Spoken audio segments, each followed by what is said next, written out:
porque es peligroso. Usted en una de esos juicios y de esos señalamientos se equivoque, porque ni piense usted que si usted señaló a un hombre de Dios que partió la presencia de Dios, que cayó en el mismo altar, que se accidentó y murió de repente, que le dio un infarto fulminante, y usted no piense que usted, señalando ahora a ese predicador como un predicador falso, que no es de Dios, o que se perdió y está en el mismo infierno, entre la llama del infierno, y usted se equivoca, no crea que va a seguir, va a ir un día delante del Señor. Ay, Señor, pues ya estoy aquí, ¿verdad? Lo importante, ay, Señor, fue que yo me equivoqué. No. Yo tengo que sí tener discernimiento, y tengo que condenar lo que la palabra condena, pero también condena la palabra. Y es peligroso que yo hable de otro lo que no es. Y nosotros nos queremos hacer Dios, jugamos a ser Dios, y la Biblia dice que el día del Señor vendrá. Cuando Jesús y lo que Él hizo en la cruz deja de ser el eje de nuestra fe, muchos se van hacia la derecha. Peligroso, peligro. Muchos se van hacia la izquierda. Peligro. La Biblia habla de equilibrio. Todo en la vida tiene un equilibrio, porque hay un equilibrio en las esferas, en las regiones celestiales. Es por eso que las lumbreras no se pueden caer. Es por eso que el sol se sostiene donde está y la luna también. ¿Por qué? Porque hay un equilibrio, amigo, hermano. Porque las aguas no se salen de su cauce, porque hay un equilibrio. ¿Por qué podemos vivir en medio de la naturaleza como el hombre ha vivido? Porque hay un equilibrio. De hecho, cuando este equilibrio se afecta, es donde vemos calentamiento global, enfermedades, pestes. Todo ese producto de romper con el equilibrio que Dios ha puesto en todas las cosas. Así también en la vida del cristiano, así también es el evangelio, así también es la vida en el Señor. La vida en el Señor, viviendo para Dios, tiene un equilibrio, porque tanto extremos como derecha, izquierda, pueden ocasionarme a mí un desvío de mi fe. Meditemos en esas palabras, Dios mío, poderosas palabras que Dios le dio a Josué. No te apartes ni a la derecha ni a la izquierda, porque si se puede uno apartar, si se va muy hacia la derecha o si se va muy hacia la izquierda. Eso dicho en otras palabras, simple, sencilla, entendible, fácil de comprensión y de entender. Equilibrio. Oh, Dios mío. Yo no sé si alguien está entendiendo lo que Dios está hablando. Estamos viendo lo que está sucediendo. Claro que esto llama la atención del pueblo de Dios, porque es que los que están muriendo son predicadores. Porque es que el Señor Jesús es el dueño de la iglesia. Él es la cabeza de la iglesia. Y Él hace con su iglesia lo que crea conveniente, lo que Él quiera. Porque todo lo que haga para la iglesia es para sanidad de ella. Es para provecho de la iglesia. Él es el que pone ministerio, Él es el que quita ministerio, y pone ministerio porque tiene una razón de ser, y quita ministerio porque tiene una razón de ser. Y si hoy es el caso de que el Señor está limpiando los altares por tanta cosa impía y sucia que hoy se ve desde los mismos púlpitos, bienvenido sea este tiempo donde el Señor limpia entonces los altares. Pero yo tengo que tener equilibrio, porque cuando yo estoy en el equilibrio, yo puedo escuchar una profecía, yo puedo oír de alguien que dice que el Señor le ha dicho que antes de terminar 2023, escúcheme, muchos van a ser cortados y van a caer hasta en el mismo altar, como está sucediendo, o mucha gente de altar va a ser cortada antes que se acabe este año. Y yo lo puedo oír. Tal vez la profecía inclusive sea de Dios. Yo espero que a ver si se cumple o no. Pero cuando vemos lo que está sucediendo, yo tengo que estar en el equilibrio. Y el equilibrio es lo que dijo el apóstol Pablo. No juzguéis nada antes de tiempo, porque el día del Señor Jesucristo vendrá, y Él es el que va a de juzgar y manifestará todo lo que está oculto y las intenciones del corazón. Y los cristianos, una de las cosas que estamos haciendo en estos tiempos es ser muy ligeros. Para juzgar somos muy rápidos hoy en día, hermano. Dios mío. Para juzgar somos demasiado rápidos. Y tenemos que tener equilibrio.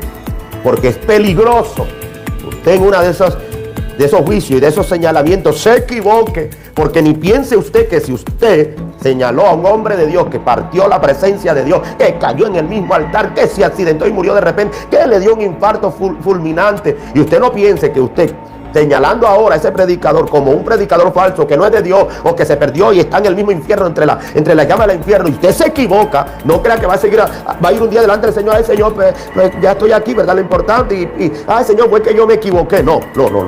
Yo tengo que sí tener discernimiento y tengo que condenar lo que la palabra condena, pero también condena la palabra.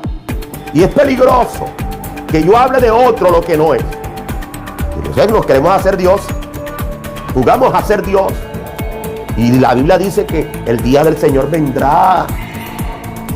¿Cuál es tu afán de condenar ahora? ¿Cuál es tu afán? Léelo allí con calma. Lo dice la Biblia. Primera de Corintios 4:5 lo dice la Biblia. No juzguéis nada antes de tiempo. Entonces, cuando ya el Señor saca las cosas a la luz, juzga. Cuando ya tienes conocimiento verdadero de lo que está aconteciendo, entonces puedes emitir un juicio. Eso es juzgar. Pero no te afanes.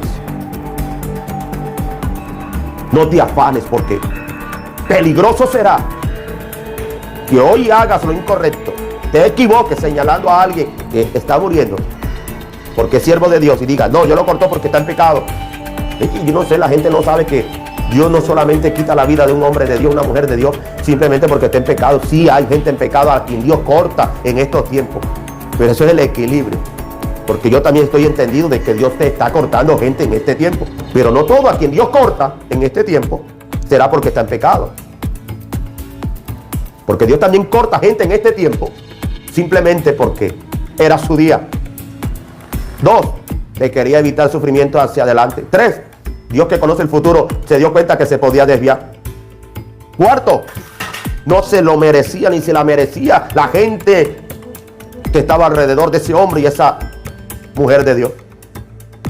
5, por algún acto de desobediencia que es bíblico. Son muchas las razones por las que Dios puede cortar. O dígame, ¿quién fue el que cortó a Juan el Bautista? ¿Quién fue el que cortó a la vida de Juan el Bautista? Vamos a hablar de eso y hacernos esa pregunta importante. ¿Y por qué Dios permite muertes como la de Juan el Bautista? Muertes como la de Esteban, que fueron hombres que murieron haciendo la obra del Señor. ¿Cómo murió Esteban? Predicando de una manera impresionante a Jesucristo. Por eso es que lo apedrean, porque dijeron, ese es un blasfemo, y quisieron supuestamente aplicar la ley y por eso lo apedrearon, pensando que matando, acabando con Esteban, estaban haciendo la voluntad de Dios y estaban haciendo lo correcto. Eso hicieron los judíos al matar a Esteban. Entonces, ¿pero por qué Dios permitió que lo mataran?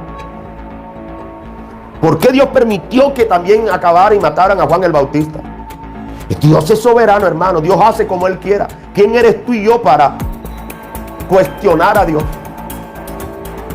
A Dios, alguien dijo, no hay que entenderlo, sino hay que obedecerlo. Él es Dios y perfecto, y lo que no entendamos ahora, dice la Biblia, los misterios son para Dios. Y yo creo que si Dios permitió que, por ejemplo, Juan el Bautista lo mataran, lo permitió Dios, escúcheme bien. Primero, porque Él dijo de Juan el Bautista que no había habido un profeta como lo era Juan el Bautista hasta ese momento, hasta ese tiempo. Lo cual indica la referencia que Dios dio de Juan el Bautista no fue cualquier referencia. Él fue un profeta aprobado por el mismo Señor, porque Él soltó esa palabra y dijo que no había habido profeta como Juan el Bautista aquí en la tierra. Y aún así, Jesús, entre comillas, el Padre de la gloria, entre comillas, no hizo nada al momento en que lo iban a matar. Y lo mataron. Mientras Cristo predicaba, lo mataron. Mientras Cristo sanaba, lo mataron. Mientras Cristo hacía la obra del Señor con sus discípulos, lo mataron. El mismo que hablaba de Cristo, que preparaba el camino al Señor, lo mataron, hermano. Le quitaron la vida, pero ¿por qué Dios lo permitió? Te voy a decir por qué Dios lo permitió. Porque hombres de la talla de Juan el Bautista, escúchame bien, hombres de la talla de Juan el Bautista merecían un galardón que no podría ser cualquier galardón.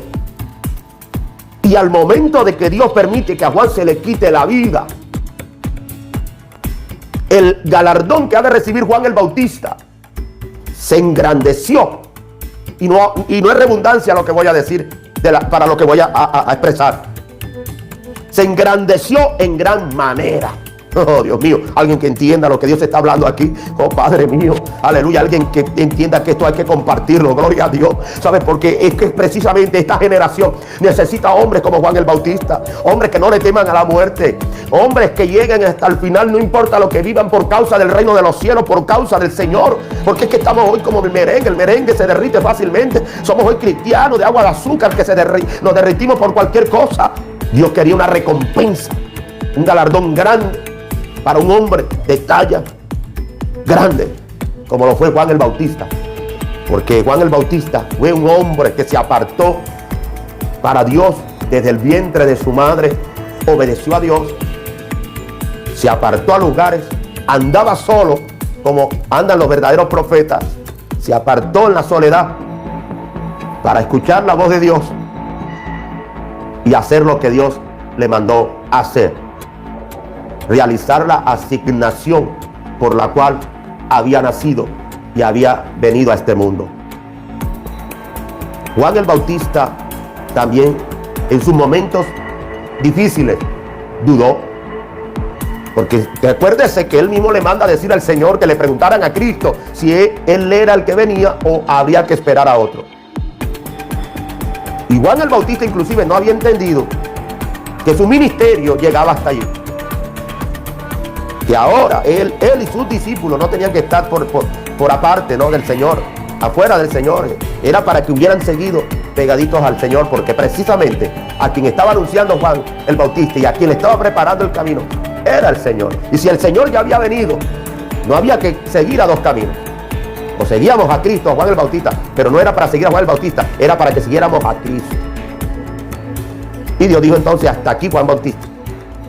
Porque Dios no les va a permitir a nadie que se robe su gloria. La gloria solo le pertenece a Dios. Y muchos seguían poniendo la mirada en Juan el Bautista, pero ya no se trataba de Juan el Bautista, ahora se trataba de Jesús. Pero no obstante, el Señor permite que él muera, y su galardón, hermano, será muy grande. Será muy grande, aleluya. Será muy grande. ¿Cuánto dan gloria a Dios? Dicen amén a esta palabra. El galardón de Esteban será muy grande. Es que Esteban, si no hubiese sido apedreado y no lo hubieran matado por causa de Cristo, no le hubieran quitado la vida por causa de Cristo, en el día del galardón, donde los salvos seremos también juzgados, no recibiera el galardón que le espera. Padre mío, yo quiero que alguien entienda en esta hora, porque hay una rema de Dios para alguien aquí. Mira, cuando uno la ve más difícil, escúchame, porque para alguien es esta palabra en medio de lo que estoy impartiendo. Cuando uno la ve más difícil, cuando más te toque pelearla, cuando más te toque lucharla, cuando el momento sea más difícil, más gris, más oscuro, escúchame, porque para alguien es esta palabra. Es porque así, a la medida de lo que Dios te está permitiendo pasar y vivir, a esa medida será tu galardón. Aleluya. Así será tu galardón. Alguien que diga gloria a Dios.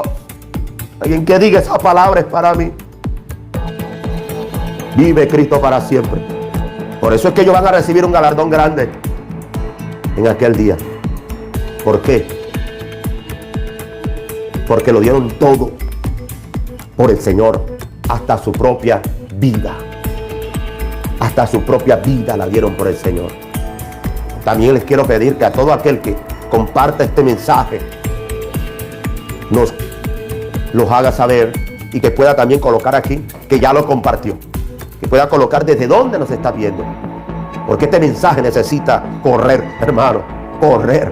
Porque si usted espera que en este mensaje haya aquí un predicador predicando la prosperidad, predicando un evangelio distinto para la gloria de Dios, no lo va a encontrar. Yo soy uno de los que tengo un principio que me marca mi vida ministerial, y es el grado alto de responsabilidad que tenemos los heraldos de hoy con respecto al mensaje que estamos impartiendo. Nosotros no somos dueños del mensaje. El mensaje ya nos lo dieron. Ya dijeron cuál era. Jesús dijo cuál era el mensaje. Simplemente tengo que obedecer y ser responsable con ese mensaje que se me ha delegado para darle a la humanidad. Comparte este mensaje y también díganos que ya lo compartió.